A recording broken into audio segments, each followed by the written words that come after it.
계룡 중 22번입니다. 직선 M이 있어요.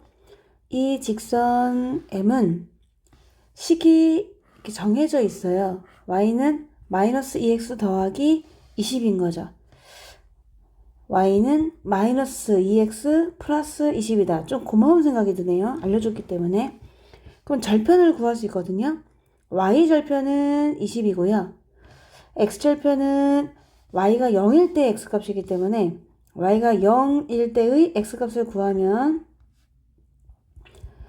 X는 10이 나옵니다. 아, 얘는 10이구나. 이렇게 구할 수가 있죠. 그래서 절편을 한번 구해봤고요. 또 직선 N은 직선 M을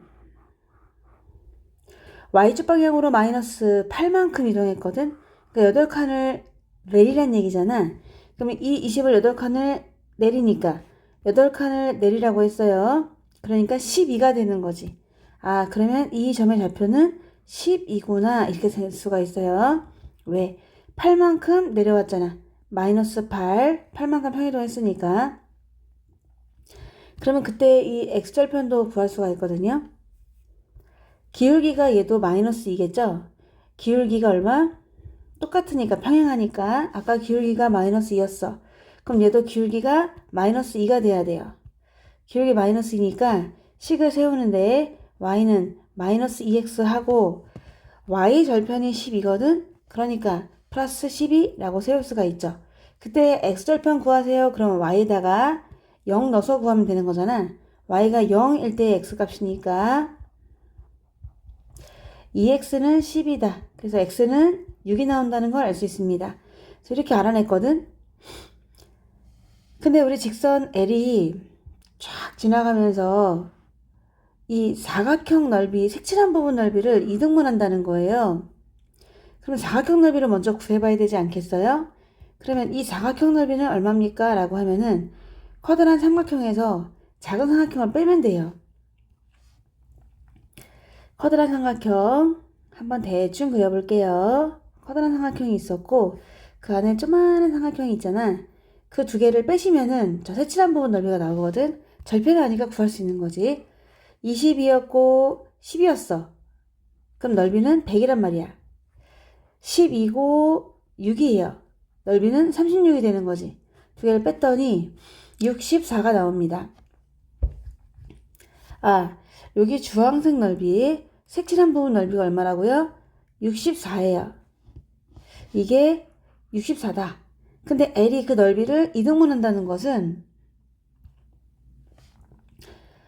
이 위에 걸로 볼게요. 밑에는 사각형이니까 삼각형이 더 편하거든. 이 삼각형 넓이가 64의 절반이라는 얘기죠. 그럼 이 넓이가 얼마라는 얘기입니까?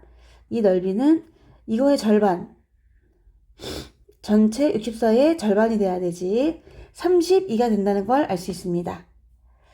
얘가 32가 돼야 되는데 그 중에 밑변의 길이를 알 수 있죠. 밑변은 20에서 12를 빼니까 8입니다. 이 밑변의 길이는 8이에요. 얘가 8인데 그럼 높이라는 게 있잖아. 높이라는 거는 얘가 될까? 이 높이가 얼마가 돼야 넓이가 32가 될 수 있습니까? 자, 밑변과 넓이를 곱해서 64가 돼야 되죠. 그러니까 이 길이가 얼마가 돼야 돼? 또 8이 돼야 되는 걸 알 수 있는 거지. 그래야 8에 64 나누기 2에서 넓이가 32가 될 수 있는 겁니다. 얘가 밑변이면은 높이는 이게 되는 거잖아. 그럼 그 높이라는 건 무엇을 의미합니까? 이 교점의 x좌표가 되는 거죠. 이 점의 x좌표가 8로 시작한다는 그런 이야기예요. 그래야 8에 64 나누기 2해야만 넓이가 32가 나올 수 있으니까 아, 이 교점 L하고 M의 교점에 x좌표가 8이구나 라는 걸 알 수 있는 거지. 그럼 y좌표를 구하려면 x에다 8을 집어넣으시면 돼요. x가 8일 때 y값 구하시면 되겠죠. 그래서 x가 8일 때 직선 m에다가 대입을 하는 겁니다. 이 점은 L 위의 점이기도 하지만 M 위의 점이기도 하니까 그래서 먼저 m에다가 집어넣어주는 거지. m을 우리가 알고 있어서 그러면 x가 8일 때의 y값은 y는 마이너스 16 더하기 20이니까 그때 y좌표는 4가 되거든. 4를 넣어주는 거지. 그럼 드디어 우리가 직선 L을 알 수가 있는 거예요. 직선 L은 두 점을 지나고 있는데 0,12를 지나고 있고요. 또 8,4를 지나고 있습니다. 두 점을 지나는 직선이잖아. 그러니까 두 점을 지나는 직선 L에 대한 정보를 알았습니다. L은 0,12를 지나고 8,4를 지나요. 이미 Y의 절편은 알기 때문에 기울기만 구하면 됩니다. X가 8만큼 증가할 때 Y는 마이너스 8만큼 증가하죠. 기울기를 구해볼게요. 기울기는 X의 증가량분의 Y의 증가량이니까 X가 8만큼 증가할 때 8 빼기 0 뒤에 거에서 앞에 걸 빼는 거예요. Y도 4에서 12를 빼면 됩니다. 8분의 마이너스 8 따라서 기울기가 마이너스 1이라는 걸 알게 되지. 그럼 직선식을 세워보면은 Y는 기울기는 마이너스 1이고 Y 절편은 10이거든. X가 0일 때의 Y값 10이다 라고 해서 이 기울기 하고 Y 절편 넣어가지고 직선 L을 알아냈거든요. 그러니까 L이라는 식은 이거야. 다시 말해서 X랑 Y랑 더해서 12가 되면 됩니다. 그러면 보기에 있는 거 수 중에서 더해서 12가 되는 수 골라주면 되거든요. 근데 딱 보이는 게 2번이죠. 더해서 12가 되는 수는 2번. 직선 위에 있는 점을 구하세요 라고 했으니까 정답은 2번이 되겠습니다.